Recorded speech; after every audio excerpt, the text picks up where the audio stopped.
Hello, I'm Robin Avery, and welcome to this month's audio version of my column that can be read in Primetime for Seniors.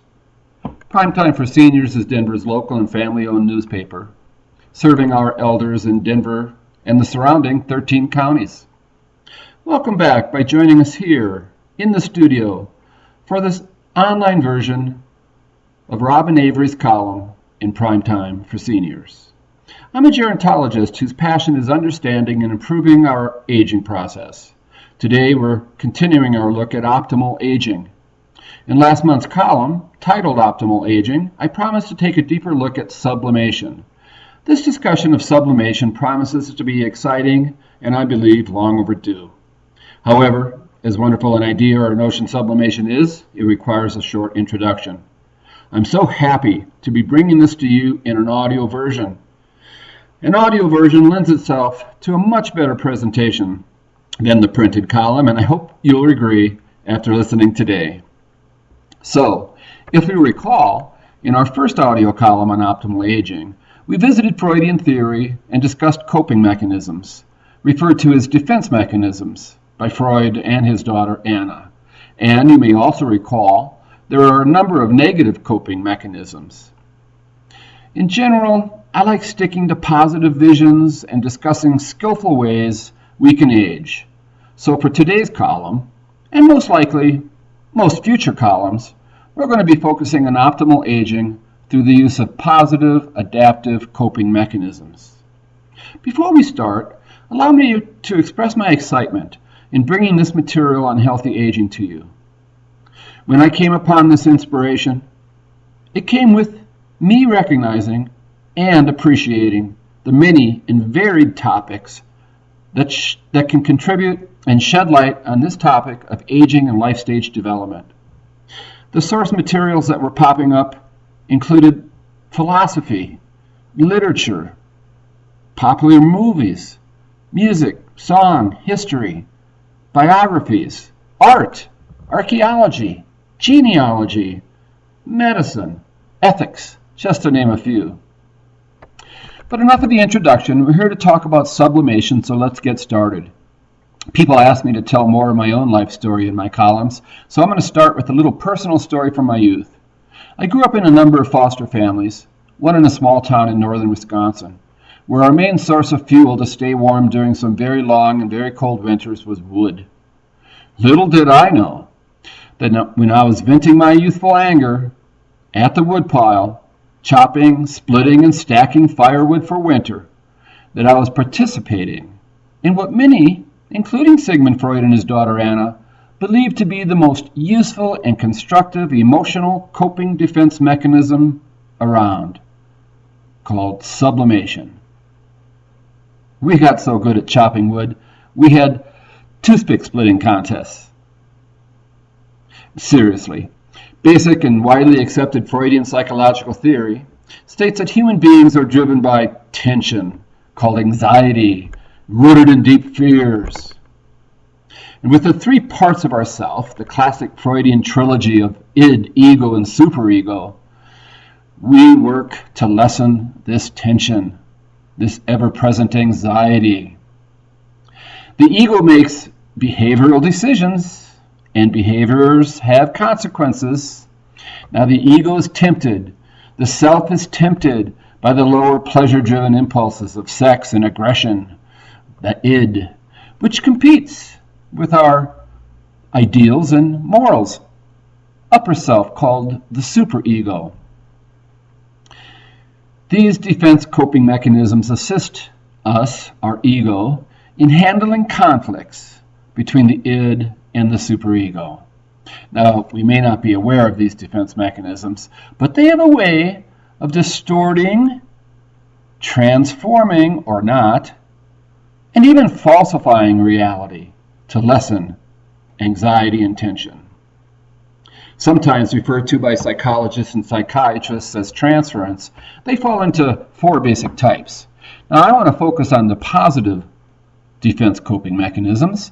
So we're going to skip over the first three, the pathological, immature, and neurotic, and focus on the mature coping defense mechanisms. They basically three of them.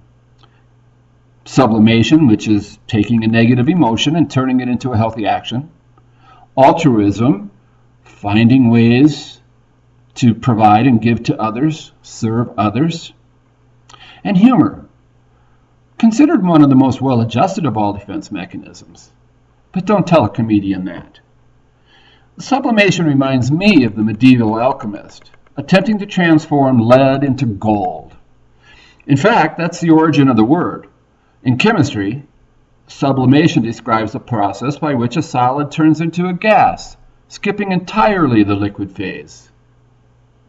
Compare that with a personal transformation, finding a way to celebrate and live life as fully, happily, and richly as possible, fully meeting the challenges one encounters in late years. We find to be a highly desirable goal for many elders. And it is achievable, but you have to be willing to go for it. Look, how old are you going to be by the time you finish your first oil painting or learn to play the piano? The answer is the same age as if you didn't do either one. Now, the idea here with sublimation is to get started. I'm too old is simply evasion. It's the ego convincing you that you don't want to be a beginner again. Sublimation is kind of a spirit and mind lift instead of an expensive facelift. As French philosopher Jean Rostand put it, a person is not old if they're seeking something. We don't stop playing because we're old. We grow old because we stop playing. Sublimation has this very strong, creative, and playful impulse. You can feel like a personal revolution of sorts. It's a planting of new seeds, even scattering weeds into the wind and seeing which way they blow. There's a certain wildness aspect to sublimation in the elderly, which can be quite endearing. Now, I'm reminded of ancient Rosicrucian formula for creativity. It agreed with many artists who have stated that creativity is not a product, but a process that in general follows a certain pattern. It always begins with an intention. Some people call it inspiration. And it's followed by exploration, frustration, incubation, illumination, elaboration, and finally fruition. Now, the pattern here isn't necessarily linear. In other words, you can come out of incubation and step back to intention. But every step of the way is full of surprises and adventure and personal enrichment. In this Rosicrucian model of creativity, which has worked for me for many years, we see that we need an intention or an inspiration to start something. So, the very important first step of what hopefully becomes a wonderful and long journey can be a simple one.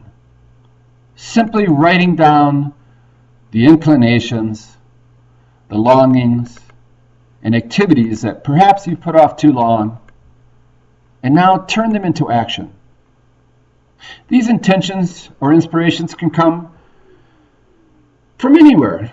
Maybe it's getting out to the park for a good walk more often.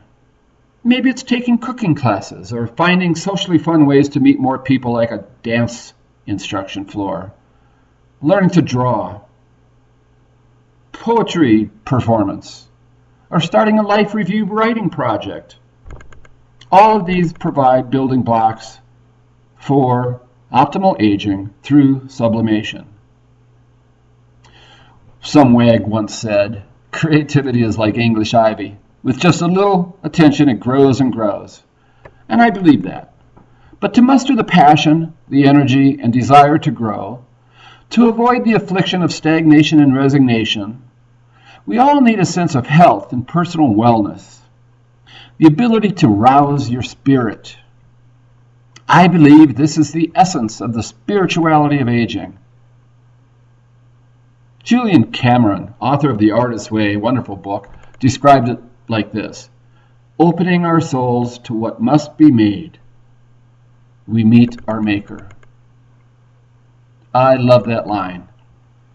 Sublimation requires 6 key components in order to find oneself included in the happy, well category of elder, and not find oneself among the category of sad, sick, old. Now this makes for a wonderful conversation with family and friends. Let's look at the first key component, attitude. Positive self-image. There's plenty of medical and scientific evidence for choosing a positive view of yourself and your life. If there are important, serious, and difficult subjects to overcome, to find this better, more positive self-image, there are plenty of avenues to do that work. The second key component, fearlessness. Look for numerous positive relationships with others. Don't be afraid to go out. A renewed confidence comes naturally from successful social adventures. Purpose. That inspiration, that intention, that sense of direction, it rouses and focuses and exercises the spirit. Purpose brings vitality. With that comes number 4, personal growth. Recognize your many talents and potentials. Be your own best friend.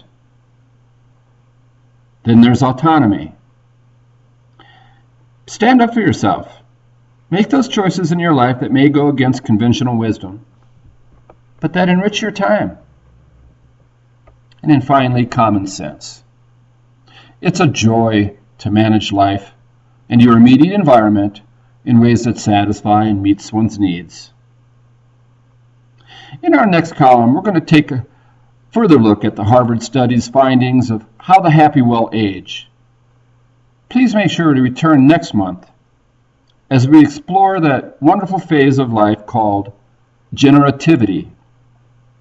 We'll follow that up with columns on keeper of the meaning, and finally, integrity.